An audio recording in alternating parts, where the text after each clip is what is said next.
Hello, everyone. Can you hear them? Yes, I can. Very good. So this is our research lab. Yes, They are all, this morning we discussed a format of researching a topic, and they are all now lined up to research various topics and present them in the coming week. good. Uh, Today I did a topic, Yes, and we talked about the topic of forgiveness. good. Very good. So maybe a good way to start with that is to ask first you to define what forgiveness is, and then we can ask some further questions about it. The simplest way to define forgiveness is to give up blaming. Right? Forgive and blaming. Yes,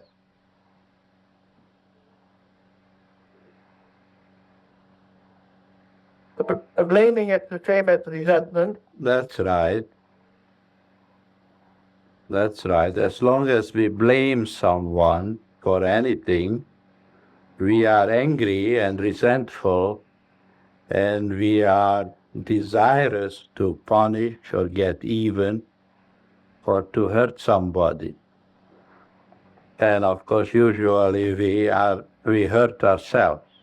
Yeah. So if we give up blaming, then we will not only forgive, but we will relieve the pressure under which we are living. Because to carry a grudge is a very crippling mental condition. Yeah. Now the question is, how can we give up blaming if we feel like blaming? Yeah. Right? Is there someone who can explain this?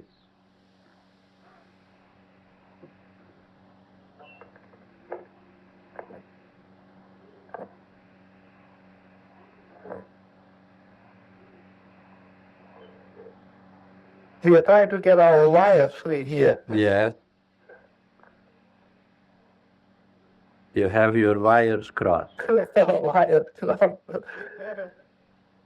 right, now. Who wants to explain? Dr. Hoy, this is Marjorie. You asked how we can give up blaming? Yes, right. Well, I've been working on this issue before. Yes. And it seems that this, we need to separate the individual we're blaming from the mistaken idea that we have, Or that he has. or that he has. Right. Or she.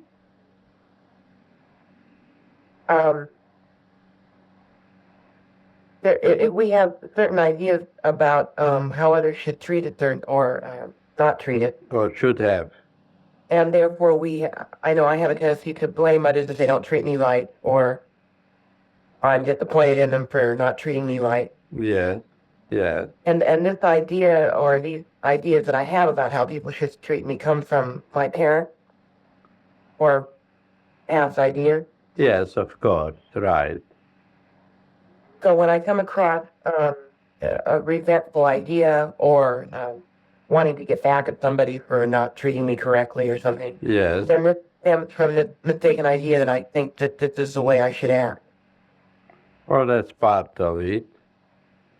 But you see, if somebody acts injuriously or wrongly against us, we must understand that it is ignorance that is controlling their thinking, and so we are victims of ignorance rather than of an individual child of God who is malevolent. You remember in the Bible it is described that the disciples had a problem with forgiveness. They also found it very difficult to forgive, and so they asked Jesus, how many times must we forgive people who hurt us? 7 times? And what did Jesus say? He said, 70 times 7. 70 times 7. Now, what does that mean? Forgive again and again and again. Yes, endlessly.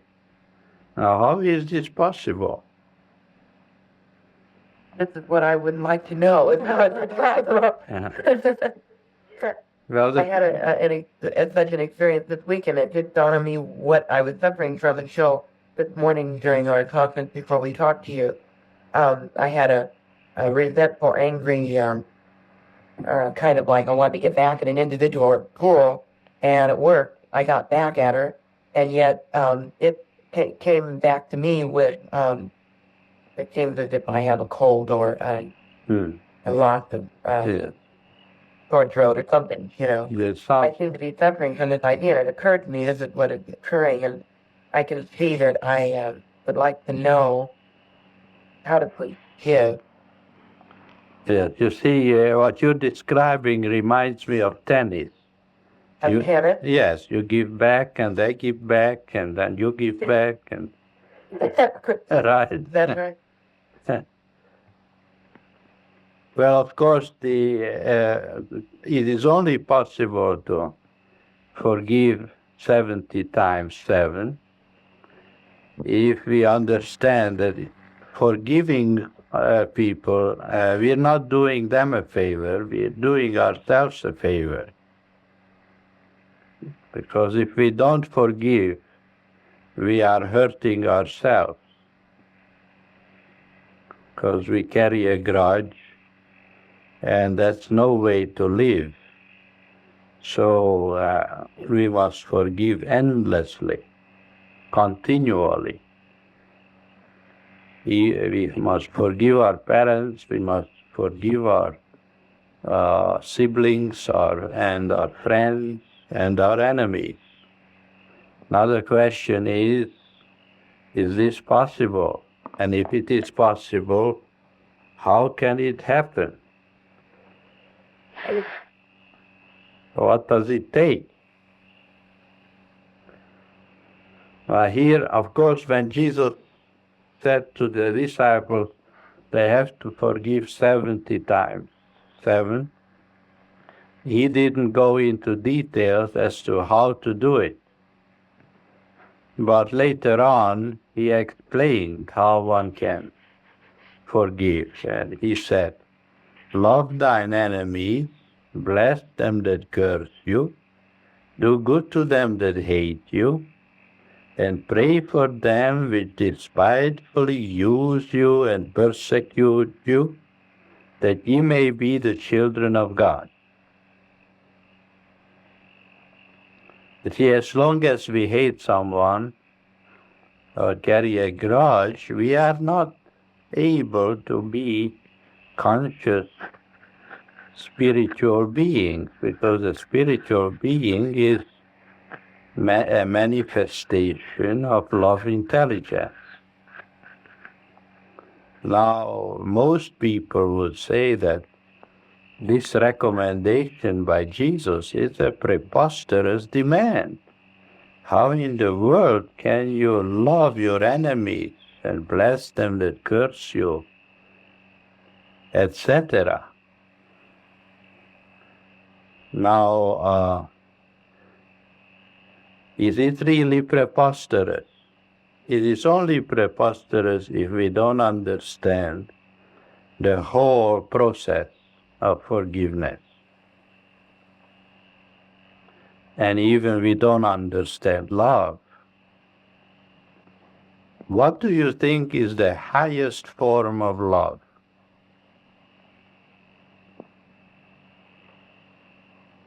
Well, if you, non-dimensional came to mind. Compassion is the highest form of love. What is compassion? Just going to ask you. Is there anyone in the class who knows? Understanding the lack of understanding. That's right. Who is this? This is Faye, Dr. Hora. Yes, Faye. That's what it is.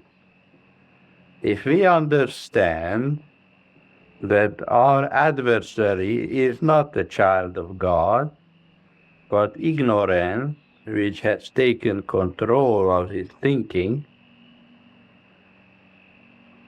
then it is possible to have compassion.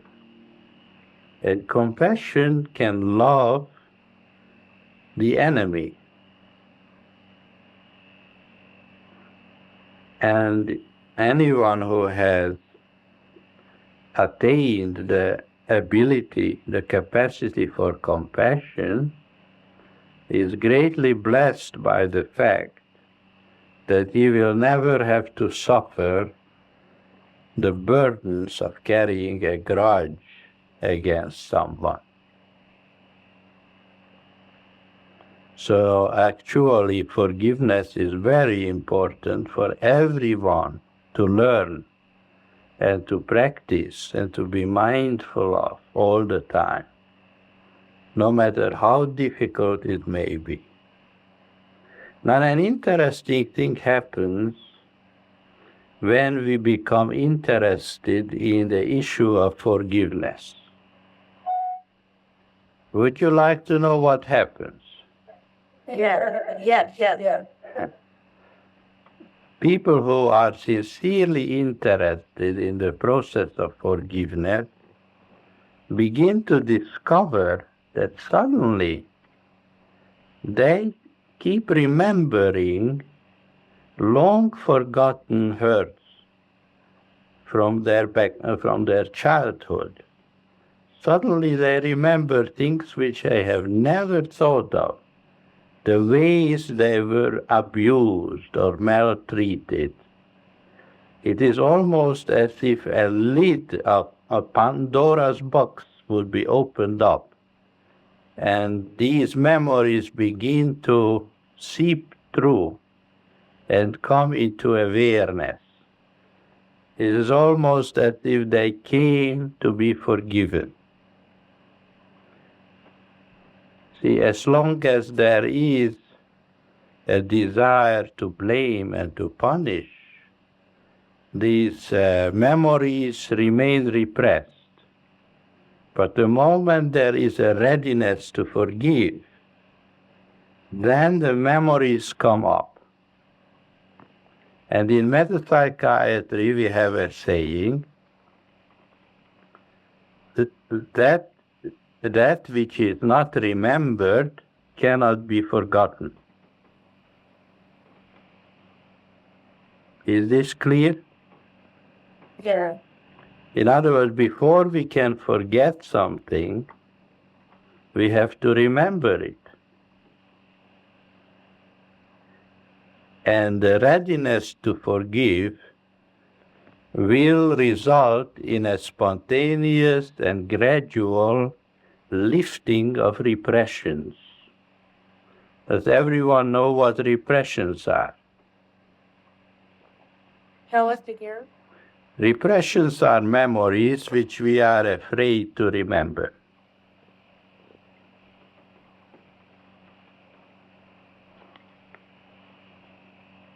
But unless we can remember, we will not be able to forget.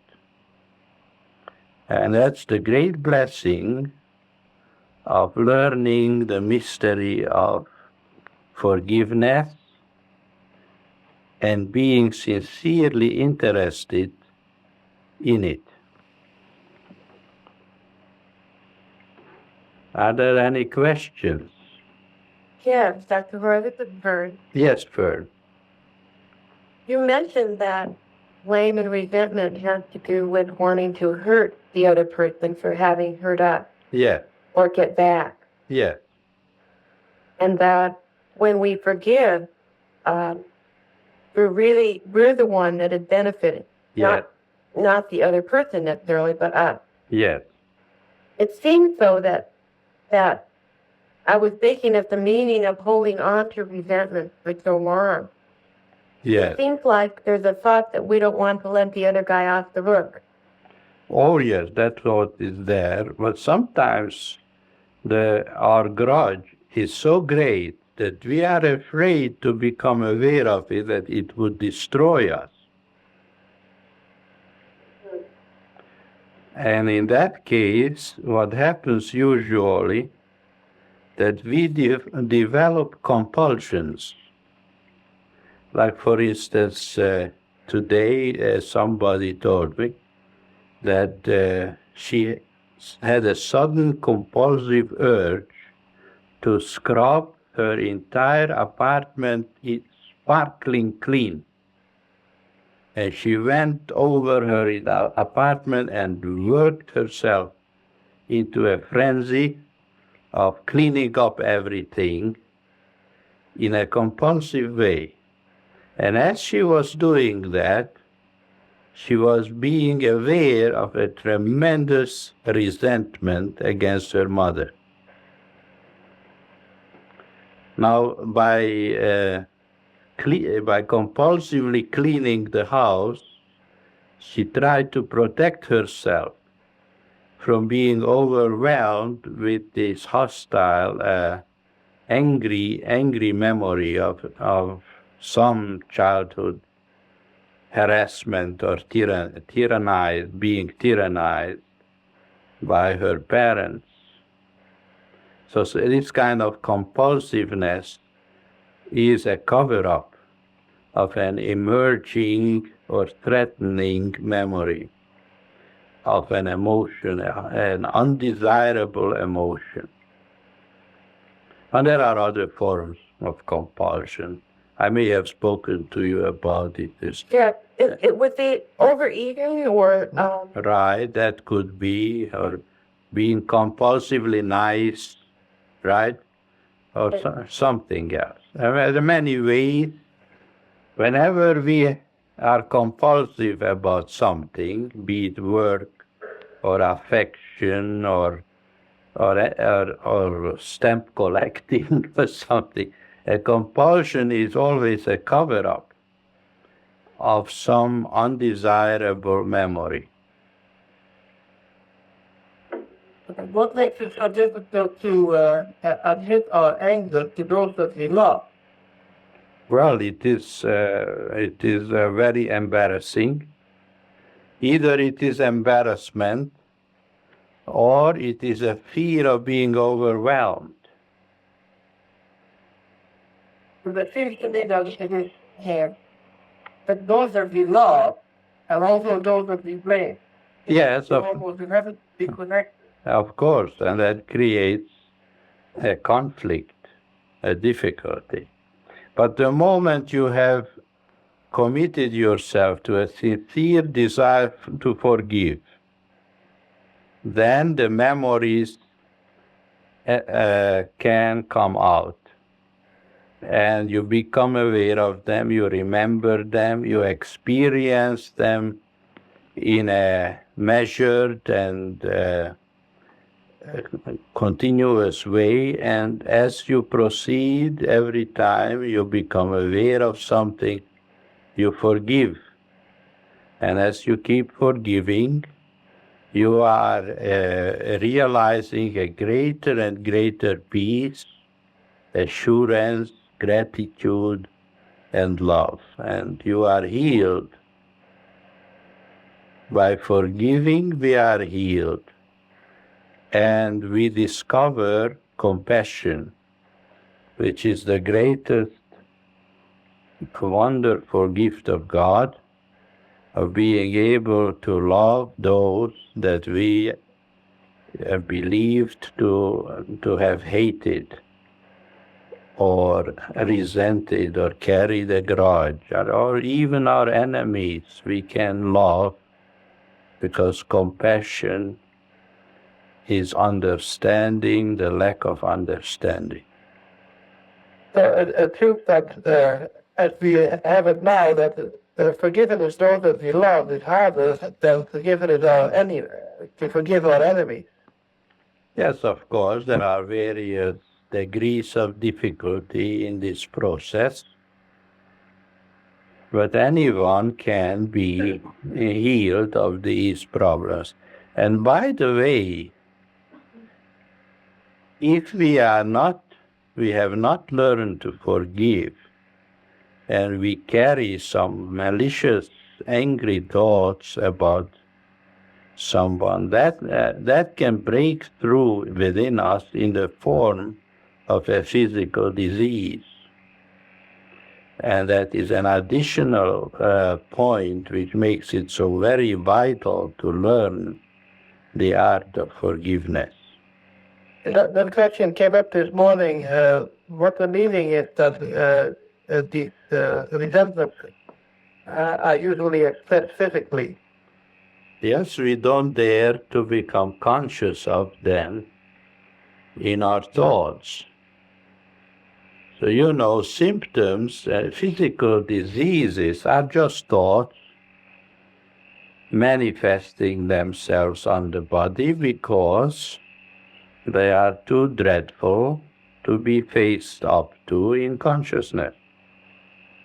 It is, in essence, it is transmutation of energy in the most acceptable form. Whatever we are afraid to face in consciousness will have to find a way to express itself, either on the body or behavior or circumstances or experiences. The Bible says, nothing shall remain hidden, what shall not be revealed.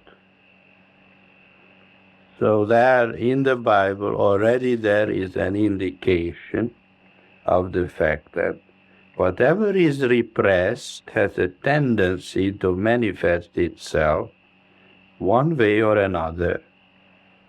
And our best protection is to learn the art of forgiveness. So, to maybe summarize a few things that you said, it looks like that we begin with forgiving those that we are now carrying grudges to. And as we do that, then it seems that grudges of the past are being remembered, and we are healed of those. Yes, that's right. That's But right. if we don't have the forgiveness to those that we are now living with, Yeah, well, we have to become vitally interested in this issue, and then we will have an opportunity to practice it all the time. 70 times 7, which means all the time. Throughout life, we have to learn, we have to be interested in forgiveness, which will result in compassion. As you know, Buddha was called the Great Compassionate One, the Awakened One, and the Great Compassionate One. And so compassion is vitally important for our freedom, for our health, physical, mental, emotional health, and for fulfilling our potential. Without that, we are usually crippled to some degree. is a particular way of expressing this forgiveness? Would be the mental expression would be "I forgive you," or is there a better way of expressing this? No, there is nothing to express. This is a battle which takes place in the secret place of the Most High. I mean, to ourselves, what word would express it best? The word forgiveness seems not to be the best way to express forgiveness. Well, as I said, you don't have to talk about it. No, I didn't mean it to tell somebody, but in order to contemplate it for ourselves. Huh? Oh, Christy has a question about that. Yes. I had an idea about that it might be interesting to just take the word forgiveness and split it into forgiving. Yeah. But it might be helpful for us in that way to realize that we are already given for. We were forgiven, given before we even were. That we, I don't know if that makes any sense or not. We have been given all we need already. We are forgiven, given before we were. So that if we know this, the good of God which already is given for us. Well, you are forcing the issue, Christine, a little bit. And suffice it to say that forgiving means giving up the desire to blame and to punish and to get even, etc. And cherishing the idea of compassion. The compassion is a point where we don't have to forgive anymore. There's a story about a man who came before Buddha in public and spat on him. And Buddha said to him, "If you spit on me, it is like if you were spitting on the sky. It will all fall back into your face." You see, he had compassion for the man and warned him not to do it because he's hurting himself. He didn't take offense. He wasn't concerned about himself as a victim of abuse. He was responding in a compassionate and beneficial way to this rude fellow. So, if we have learned compassion, then we are immune to abuse. And that's a marvelous condition to be in.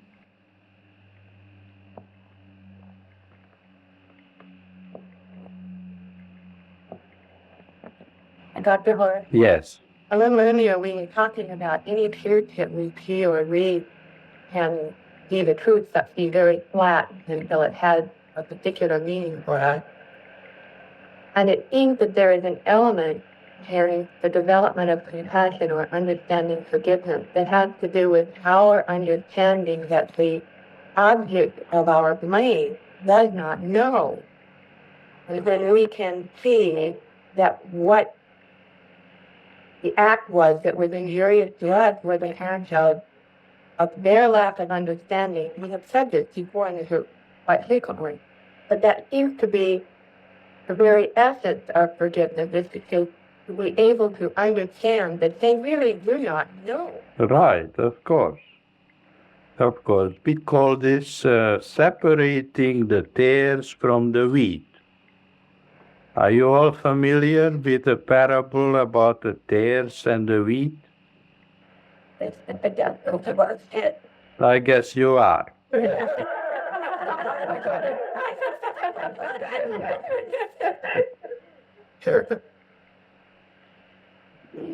The ignorance is the tares, and the child of God, the spiritual being, is the wheat.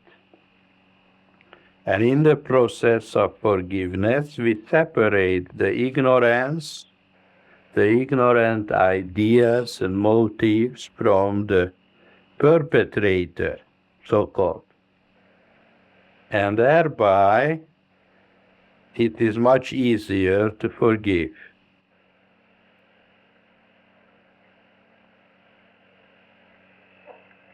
Dr. Hora, to say, Yes, the Penny. meaning of inviting ignorant, I guess you'd say ignorant people into our experience so that we can blame.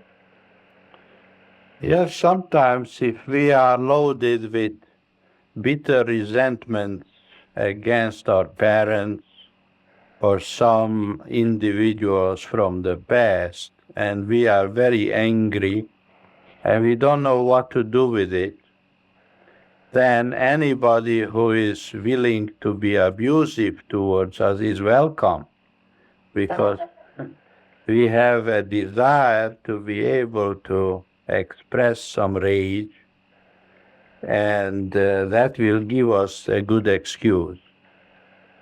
This is called transference. Dr. Hora, this is Beverly. Yes. In that case, would that be also a resentment sometimes towards a beneficial person?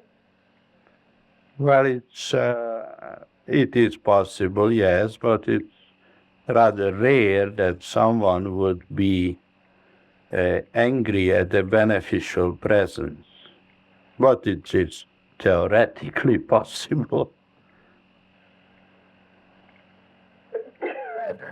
Oh.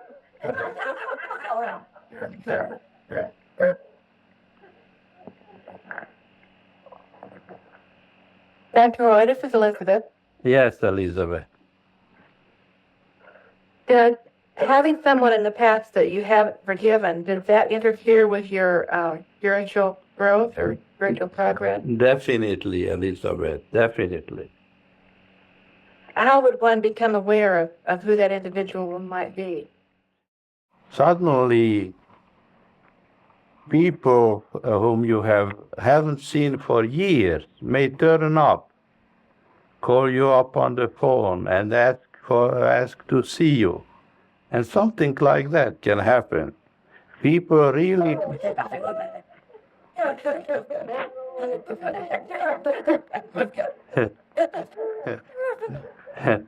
Could you tell me what happened now? I thought he was saying, oh no, about that. Yes, they come to be loved and they come to be forgiven without realizing that. Yeah. Well, as we've been talking about forgiveness, I was thinking of a certain individual from the past, and so that would indicate that there's some resentment there. Well, are you aware of the resentment? Yes. Okay, now in your thoughts, you sincerely try to forgive him. And maybe tomorrow he'll come to visit you.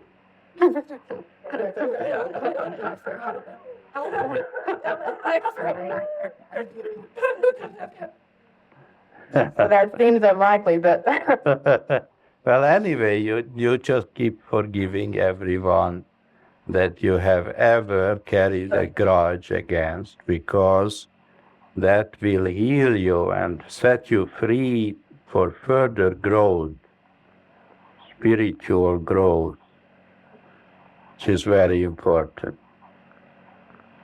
John asked if everyone that we need to forgive has become sick. No, not necessarily. But they may come to us in our dreams.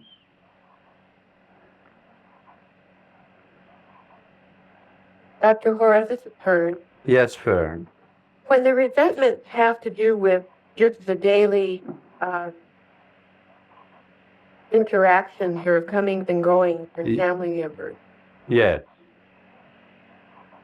what is the meaning? Like, if I see the need for forgiveness and compassion, and intellectually, I understand that there is really a lack of understanding and there are no people here.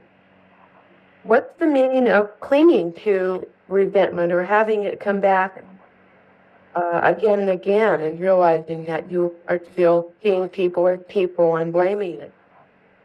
Well, then you haven't yet understood fully the importance of forgiveness. Fern, that's just very important. You just work on it. So it's the cherishing of the grudge. The cherishing of the grudge. Yes, and the desire to get even. Yeah. And tell them a thing or two, etc. But we don't tell them, we don't say anything, we just silently, secretly work on forgiveness. Jesus said, pray for them that despitefully use you and persecute you. That takes, But it seems that if forgiveness has to be done 70 times 7, yes, then it seems to indicate that it's something we need to do continuously. yes, In other words, it's a resentment, or as long as we live among people, it is inevitable that we will resent certain things and have to turn that loose and forgive. right, yeah, that's right. So it is not something we have to blame ourselves for that it still keeps occurring. It doesn't seem it cannot never occur. But But we just have to learn to forgive all the time. we must forgive ourselves too. Yes. So we don't blame ourselves either. We don't blame others, we don't blame ourselves. So in a sense, the Buddha who said to the man, you spit on yourself, was forgiving him. And in other words, even the Buddha needs to keep forgiving. Well, of course. Well, he didn't have to forgive him because he had compassion for him. You see, once we have learned compassion, true compassion, then there will be no more need to go through the tortuous process of forgiving. Oh. This is not an easy thing to forgive. It requires a great deal of attention and devotion and sincere interest. Dr. Hora? Yes, Okay. yes, Bay. Do we start with really looking at what as adults we have resentment? We really start looking at our beginning and we're feeling annoyed with our care and I didn't get you. Humanoids? Did you say? Spirit being spiritual beings. Did you say humanoid? Yeah. You know what a humanoid is? Oh no. It is some kind of a machine which approximates the human being. Robots will be called humanoids in the future when there will be robots which resemble humans. Well, maybe that's what I meant in that way, that as children are very caught up in the human concept. Yeah. Seems to create a lot of resentment. Yeah. And then when we come on the spiritual path, Yeah. aware, is it a good idea to start? And basically I just start with how to give a care. Yes, most of the time we have problems with our parents, certainly. Even if we love them, we do hate them and carry grudges against them. It seems to be the reluctance to forgive. to Well, that's why we are studying this issue, devoting attention to it, and because we have to learn how to forgive and what forgiveness is. Otherwise, we will never be free to grow to our full potential on the spiritual path. have truly distinct people and ignorant ideas. Beg your pardon? Treating our peers as ignorant ideas and forgiving them. Seeing that our parents are spiritual beings and that if they hurt us, they were controlled by ignorant ideas which they were not aware of, which they were not in a position to understand.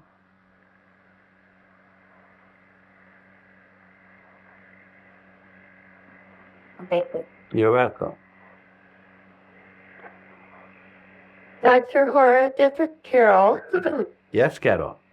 And this idea is new to me of considering your past and what your parents' ignorant ideas were and all that.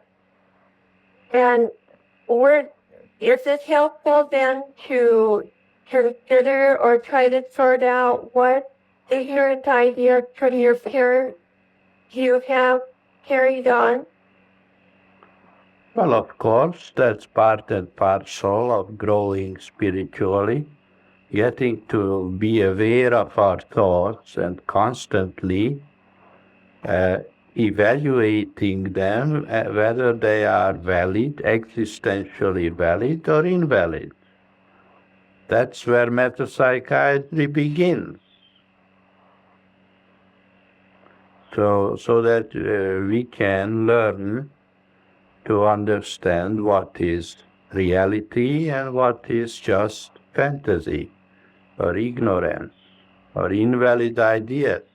And once we have understood these things, we can forgive ourselves and we can begin the arduous process of forgiving others and developing a capacity for compassion. I too. Thank you. You're welcome. Dr. Hora, Jenny, would you speak up a little, please? okay, is that better? Yes? You have mentioned several times how hard it is to forgive, Yes. and that it is an arduous process. Right. I am wondering, what is it that makes it so arduous if what I am hearing on the other side is that forgiveness comes with a clarity of understanding that this whole business was done out of an ignorant idea. What makes that understanding such an arduous, ongoing process? The desire for vengeance. Now, I mean, to continue to wish to forgive? I'm still not clear. You ask what makes it such an arduous process. We all have a tendency to be vengeful against those that hurt us. And this has to be overcome and abandoned. Blaming and wanting to get even and wanting to tell them off and wanting to punish and revenge, these human tendencies make it very arduous to forgive, make it difficult to forgive. But we must succeed anyway. It's part and parcel. And when there is a sincere desire to forgive, then God gives us the power and the wisdom and the love to accomplish this holy process. Because it's a holy process. It is the will of God that we forgive. And the Bible says, pray for them that despitefully use you, that ye may be called the children of God. Or that praying for them take the form of recognizing their ignorance, and therefore recognizing my own ignorance and playing my part in the drama too? Well, praying for someone consists of recognizing them as spiritual beings, living souls, created by God for the purpose of manifesting love intelligence. That's what prayer is. Acknowledging the truth about someone. When we pray for someone, we endeavor to behold the truth about them.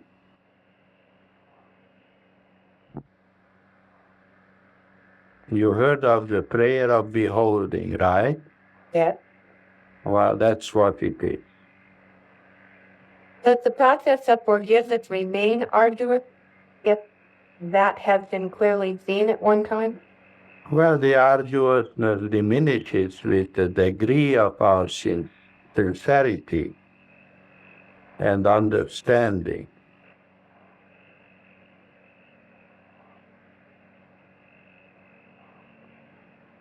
After a while, we become less and less vindictive.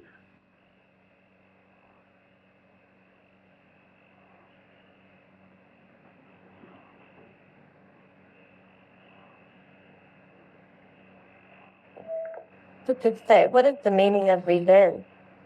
Revenge? Yes. Revenge or vindictiveness is a desire to get even with people.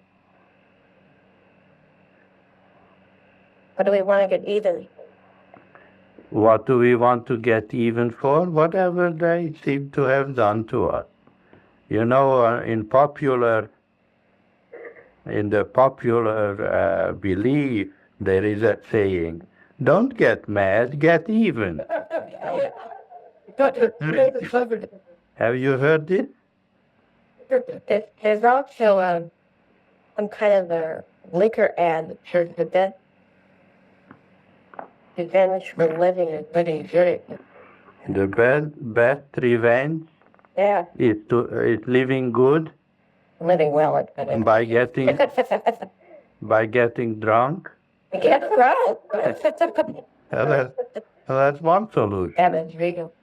Yeah. Yeah, there are some people who are suffering, carry many grudges and have many angry thoughts, may resort to alcohol in order to escape the pain of being aware of it.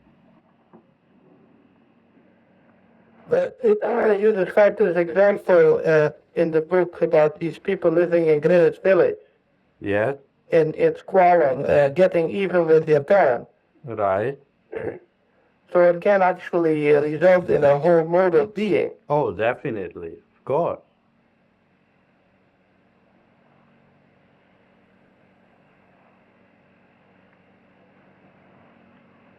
Dr. Burdick, it's Jay. Is Yes. that mode of being, as you were talking about, drunkenness, would that be compulsiveness a lot of times? What mode of being are you referring to? Well, like John was saying of them living in Greenwich Village. Yes, in squalor. Pardon me? In squalor. Oh, okay. Yes? No. Well, my question was, I think, was it seems, I think I forgot. What I was going for was the mode of being sometimes would be compulsiveness. Yes, whenever you find compulsive behavior, like for instance, there are some people who pursue sex compulsively. In Greenwich Village and in San Francisco and other places, there are many homosexuals to whom sex is sort of a compulsive ritual. I heard once a patient told me that around 10 o'clock in the evening, he lived in Greenwich Village, 10 o'clock is called the frantic time, which means that those that have not yet found a companion to go to bed with that night are becoming frantic because they have the compulsive urge to pick up somebody to spend the night with and to have sex. Now, clearly this is compulsive sexuality, and it indicates an urgency, an urgent desire to engage in some activity in order to cover up something that one doesn't want to become aware of. Compulsive activities are psychological ways of trying to cope with unbearable memories or emotions. Thank you. You're welcome. Dr. Hora, this is Marjorie. I've noticed throughout my life I'm very, sometimes very compulsive about being really neat and tidy, off and on. That when I clean something up, I become really compulsive about it. Never gets messed up. When it gets messed up, I'll just let it go. But it seems like I'll just be, constantly straightening or fixing or coming back. Is this a time when it would be helpful for me to come to an awareness of understanding of forgiveness or Definitely. stopping? Definitely. Now that you understand that compulsive behavior and activity represents a cover-up of some memory or emotion, then perhaps you will sit down and not engage in this compulsive activity and wait for some kind of a thought to emerge so that you may become aware of it and go through the 3 arts of metapsychiatry: recognition, regret, and reorientation. So you allow yourself the luxury of recalling whatever you are trying to cover up, and then you forgive it, and then you won't have to be compulsive anymore.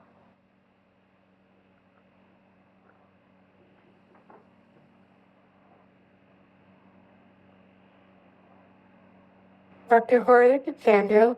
Yeah. That thought or memory related and compulsive that there's a very old issue, say a child issue there. You can't recall it. How does one go about hearing that?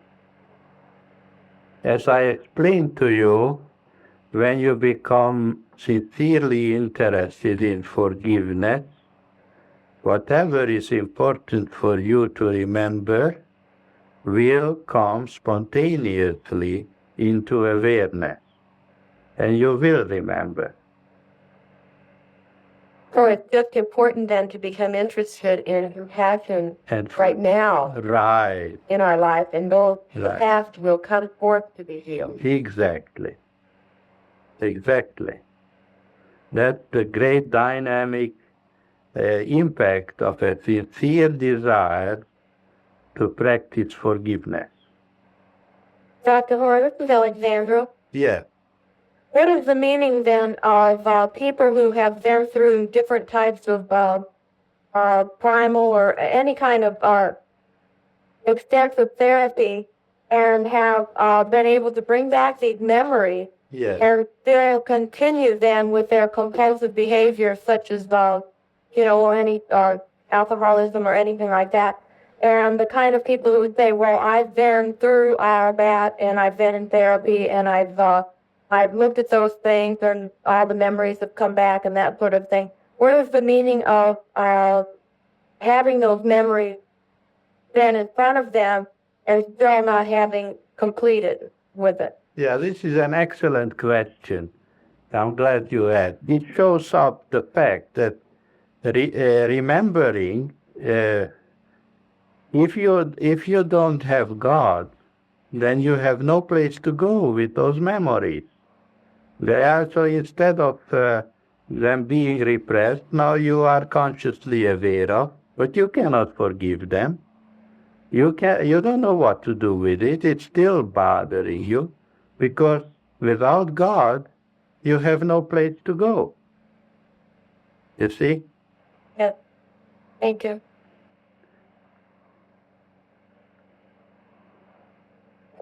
So the assumption is that we should be able to forgive as humans. Well, of course, we never say what should be and what shouldn't be. I know. I meant in a therapy thing where you say, well, I've already remembered all that hurt. But Yes. the idea we have is I should have been able to resolve this myself without Yes. God. Without God, you can do nothing.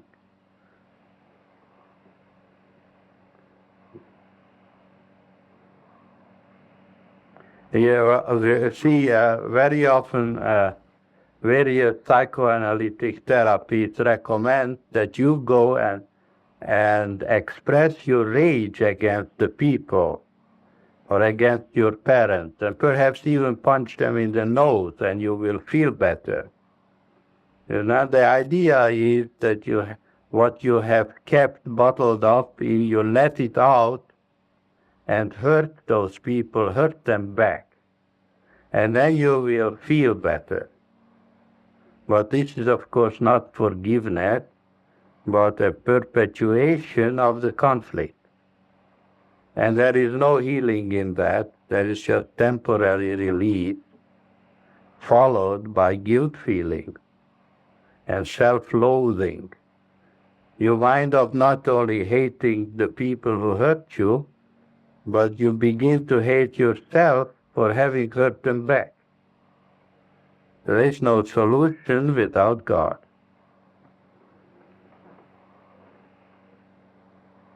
So it's our interest in forgiveness and compassion that would make us receptive to God's forgiveness. Absolutely. So it is a holy process. We are not talking about psychology. We are talking about a holy process, which is taking place in the context of divine love intelligence.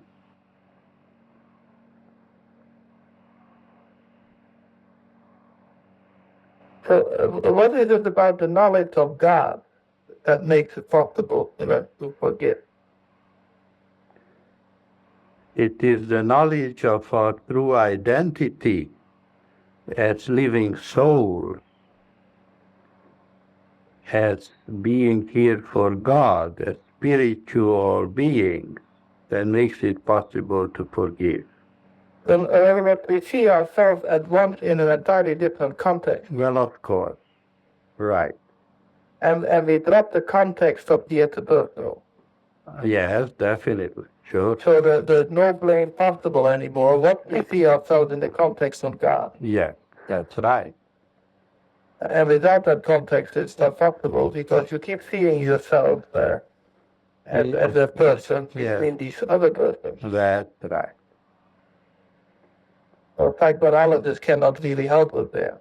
No, and interestingly enough, none of those disciplines have an appreciation of compassion. Yeah. Compassion is considered something weak, That's right. something undesirable. And we value it as the highest form of love, something that is supremely desirable. Well, actually, we can be grateful for these problems because they lead us to clear compassion. Well, of course, compassion, yes, is a great gift of God. You cannot be truly healthy or enlightened without compassion. Dr. Hora? Yes? And with the definition of forgiveness, then God doesn't forgive. Well, God has nothing to forgive. God doesn't even know any kind of negative issues. God is love intelligence, is of purer eyes than to behold evil. Well, we have come to the end of our first class again. All right. Thank you very much for this beautiful discussion. Bye, everyone. Bye now.